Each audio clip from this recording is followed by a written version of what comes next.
From the Presidential Palace, Manila, Dateline Malacañang.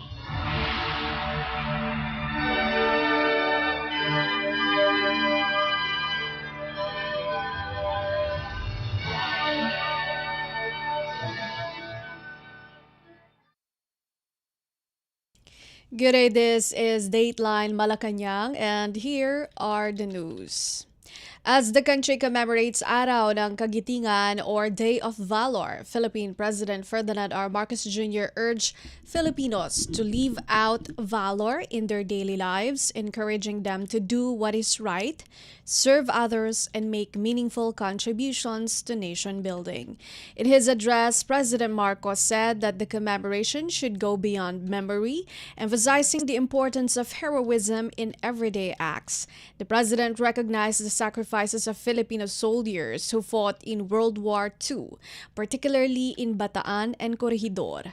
Araw ng Kagitingan, observed on April 9, commemorates the fall of Bataan in 1942, when over 76,000 Filipino and American troops surrendered to Japanese forces after months of resistance and severe shortages.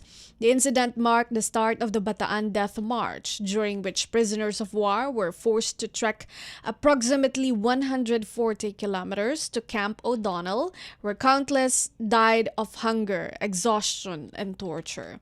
The day also honors the gallantry of forces in Bataan and Corregidor whose resistance slowed the Japanese advance in the Pacific.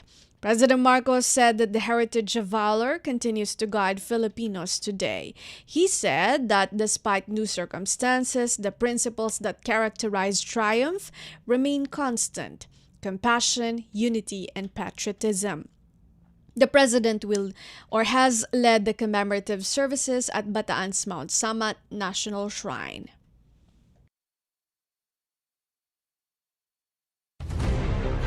Dateline Malacañang.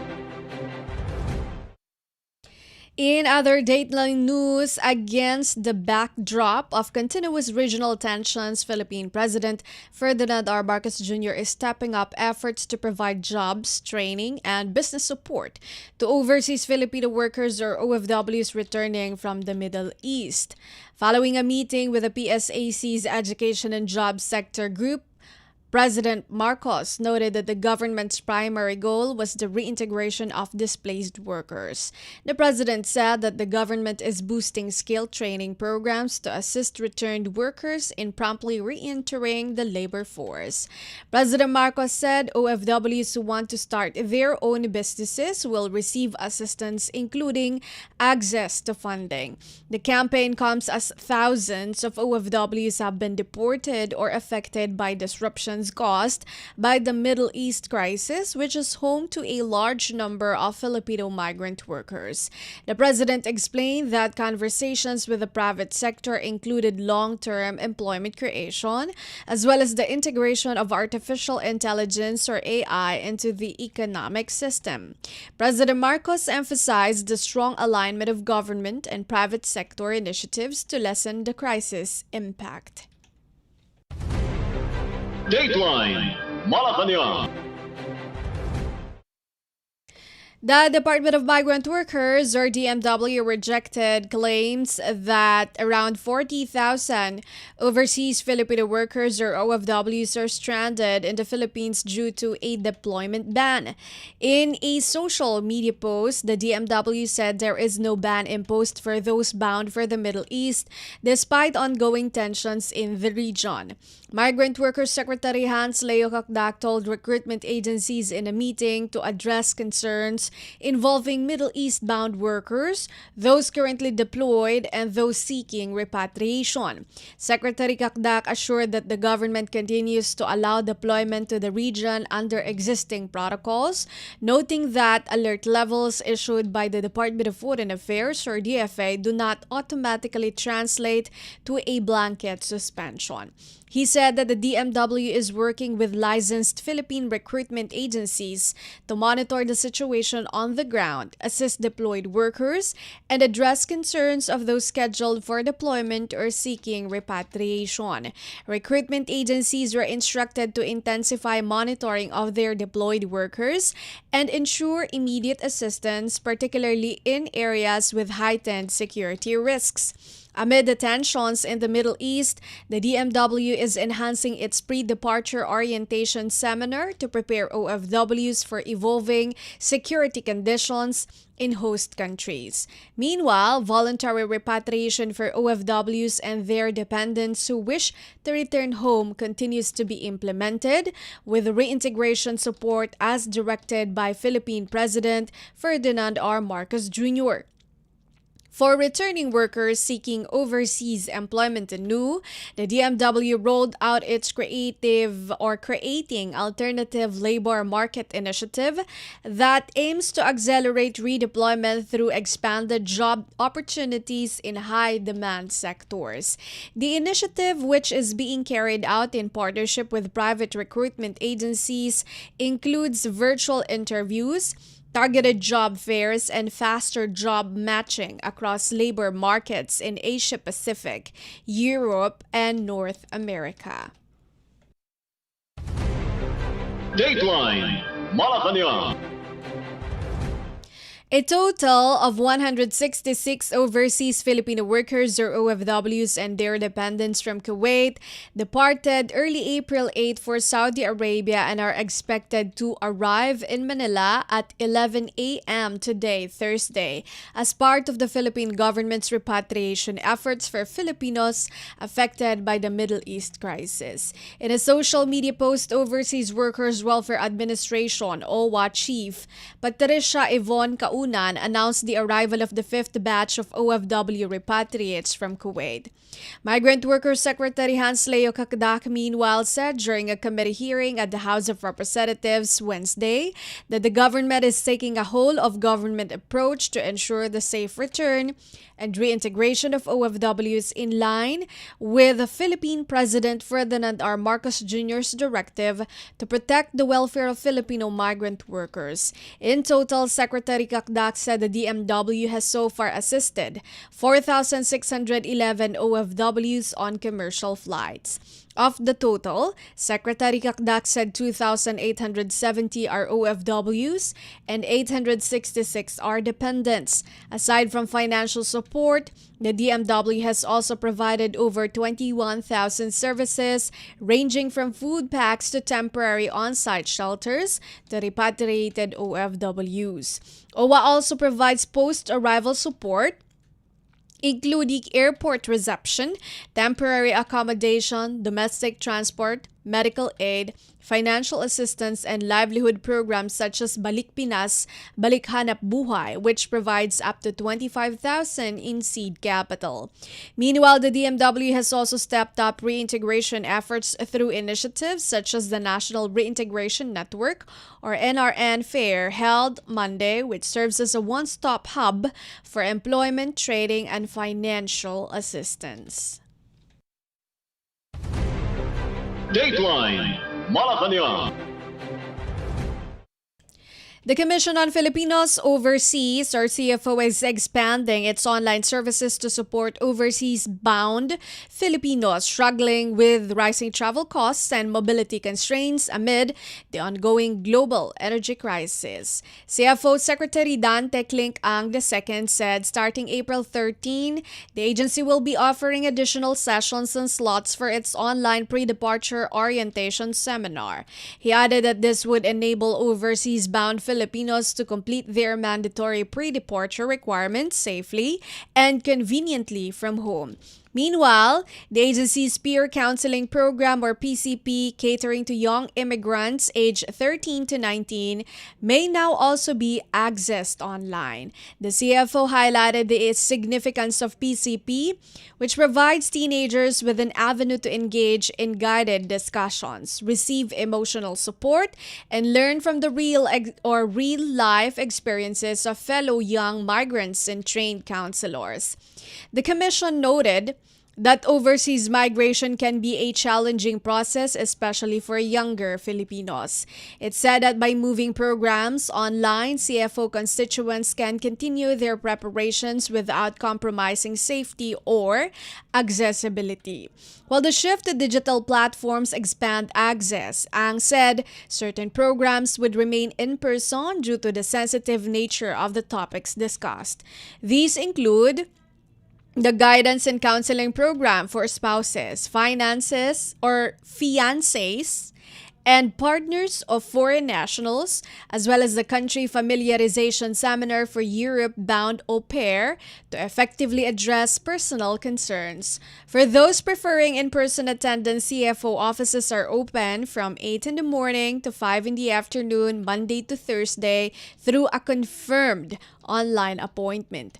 Fridays, meanwhile, are reserved exclusively for online services, and constituents are discouraged from visiting offices in person on that day. The CFO urges all overseas-bound Filipinos to stay updated on schedules, registration procedures, and program guidelines via its official platforms to ensure a smooth, efficient pre-departure process. Dateline Malacañang. Philippine President Ferdinand R. Marcos Jr. welcomed the reported two-week ceasefire between the United States or U.S. and Iran, expressing hope it would ease global oil supply constraints and benefit the Philippines.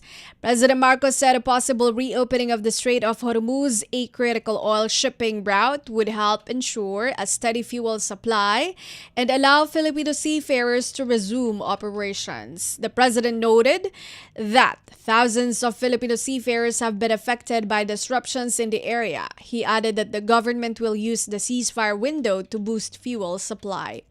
The Philippines, a net oil importer, has been grappling with rising fuel prices due to tensions in the Middle East, particularly in the Strait of Hormuz, where about 20% of the global oil supply passes. President Marcos said easing supply constraints could help stabilize prices, although volatility remains a concern. He expressed hope that the ceasefire would be extended if negotiations progress. Dateline Malacañang. Department of Budget and Management or DBM Acting Secretary Rolando Toledo said that the administration of Philippine President Ferdinand R. Marcos Jr. has set aside 238 billion pesos to cushion the impact of rising fuel prices on key sectors, with aid focused on the most vulnerable rather than blanket subsidies. Speaking before the Legislative Energy Action Development or LEAD Council, composed of 13 House of Representatives committees, Toledo said the funds are drawn from the 2026 General Appropriations Act and continuing appropriations. The DBM chief said the spending plan prioritizes immediate relief while preserving fiscal discipline, rejecting broad-based subsidies in favor of calibrated support for the most vulnerable. For transport, Toledo said 2.5 billion pesos has already been released, along with 1 billion pesos for service contracting to stabilize operations amid rising fuel costs. Cash support is also being rolled out through the Aid to Individuals in Crisis Situations or AICS of the Department of Social Welfare and Development, with allotments issued and disbursements proceeding upon agency requests. The government has likewise funded repatriation assistance for overseas Filipino workers through the Department of Migrant Workers and the Overseas Workers Welfare Administration. Toledo said existing programs can be expanded as needed, citing the Department of Labor and Employment's Tulong Panghanap Buhay sa Ating Disadvantaged Displaced Workers Program and the Department of Health's Health Interventions. For agriculture and fisheries, he said around 10 billion pesos has already been released to the Department of Agriculture as presidential assistance to cushion production and logistics costs. The lead council, formed under the leadership of Speaker Faustino Boji D. III, brings together 13 House committees to align fiscal, energy, and sectoral responses amid global oil volatility that is driving up transport fares, food prices, and inflation. The council is presided over by Marikina City Representative Miro Kimbo, chair of the Committee on Ways and Means, who is leading the panel's coordinated briefings and policy direction. Dateline Malacañang. Energy Secretary Sharon Garin assured the country's fuel supply remains sufficient despite global volatility, even as the government ramps up interventions to secure supply, prevent abuses, and cushion the impact of rising oil prices. She said deliveries from key suppliers continue to flow following sustained coordination by the government. The briefing outlined early actions taken to stabilize supply chains and prevent disruptions, with the government working alongside oil companies, foreign suppliers, and Philippine embassies. To strengthen reserves, the government moved to build additional buffer stocks. She, however, noted that storage capacity remains limited, with total nationwide capacity good for only 60 days. Garin told lawmakers that while price controls are not allowed under the oil deregulation law, enforcement has been intensified to curb profiteering and hoarding. She explained that early cases of market abuse were tackled through coordinated inspections with local governments and law enforcement, and that monitoring efforts have since been expanded nationwide.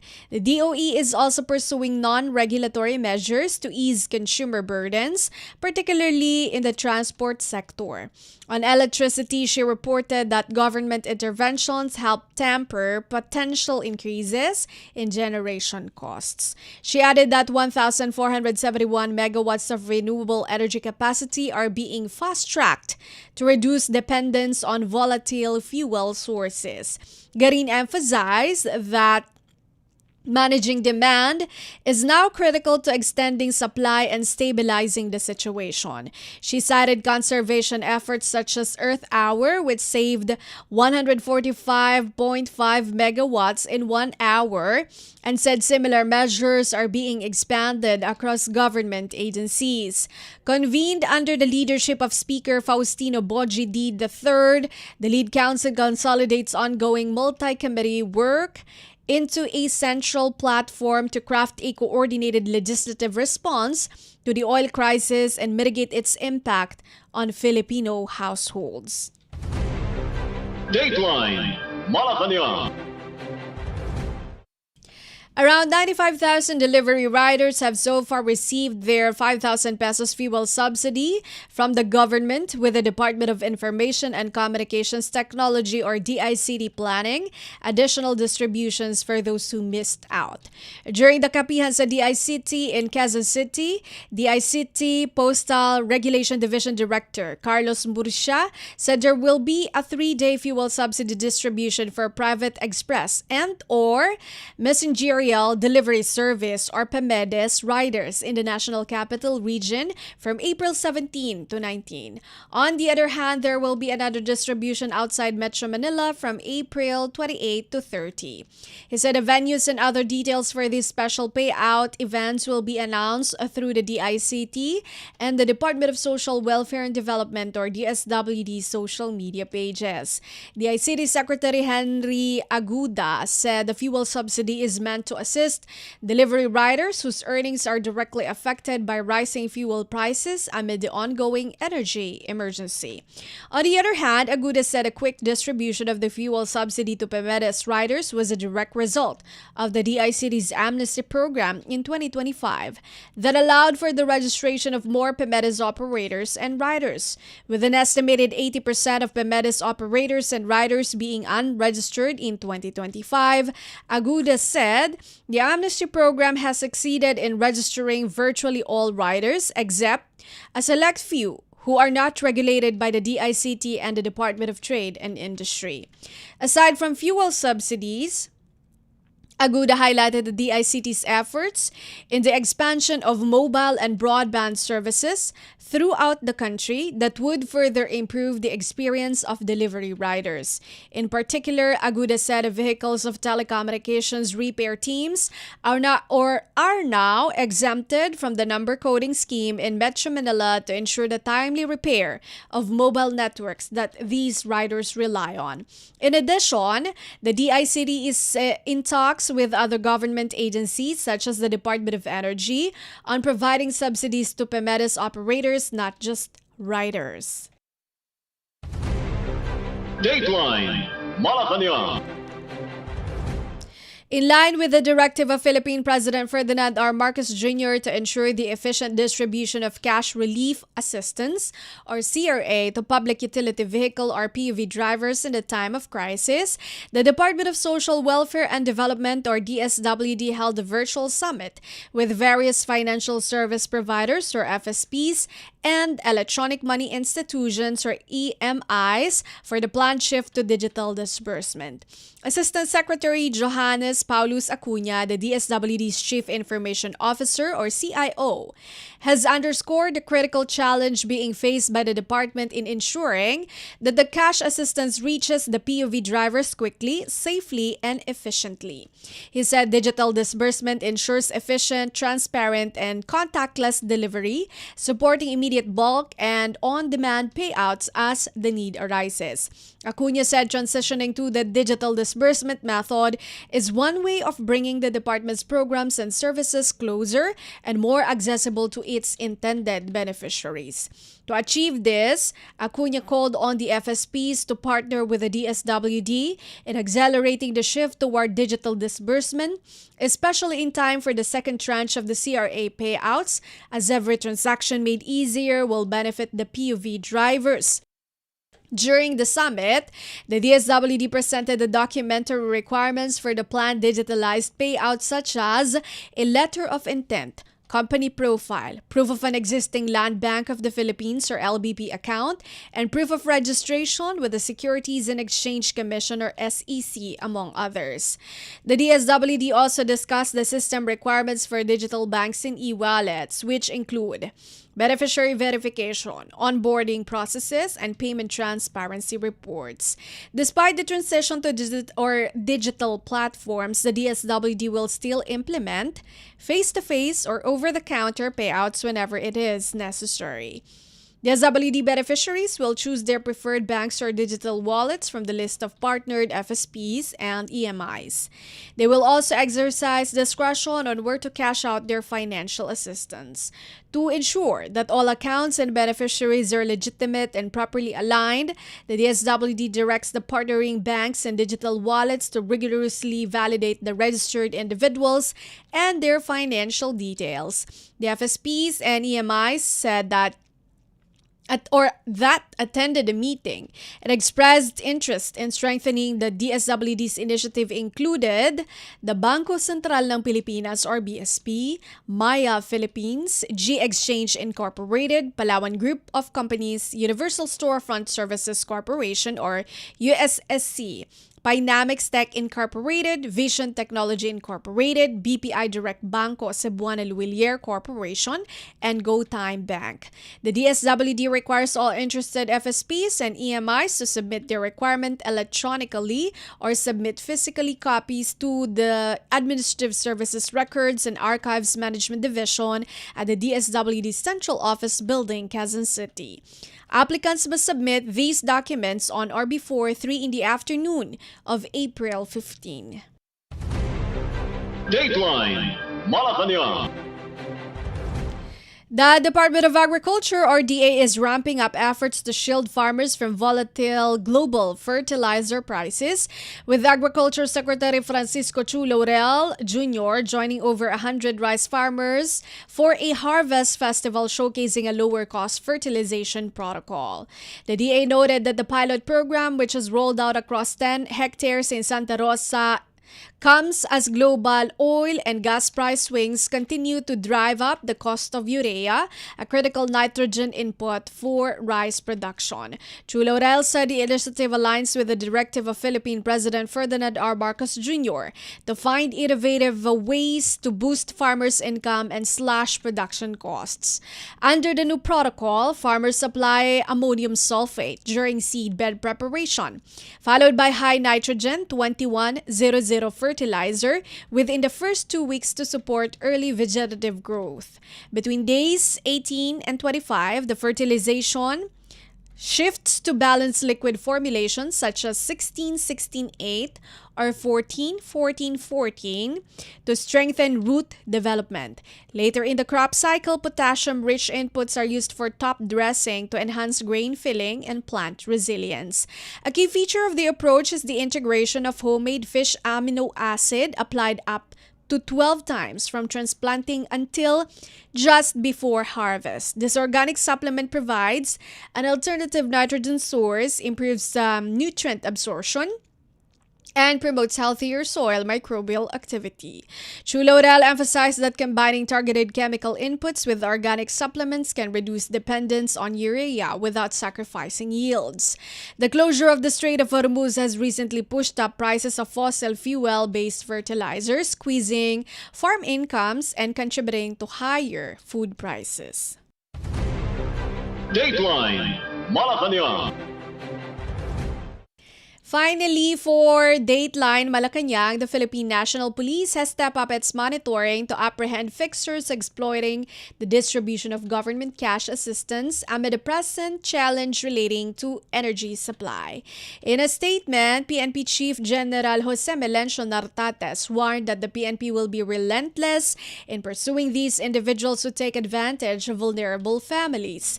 The Department of Social Welfare and Development, or DSWD, earlier warned against backers or fixers who demand payment to secure financial assistance.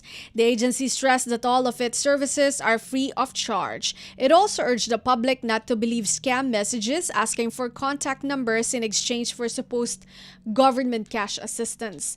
Nartates said he instructed the local police to intensify monitoring of fixers during the distribution of assistance to beneficiaries. He emphasized that government assistance must reach eligible beneficiaries without harassment or exploitation by unscrupulous elements and reminded the public that they do not need fixers to get cash assistance from the government.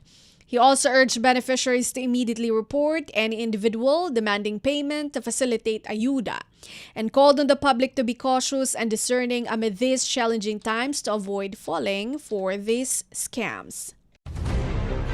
Dateline Malacañang. And that is all for today's Dateline Malacañang. For Radyo Pilipinas World Service, this has been Bea Gaza-de Guzman.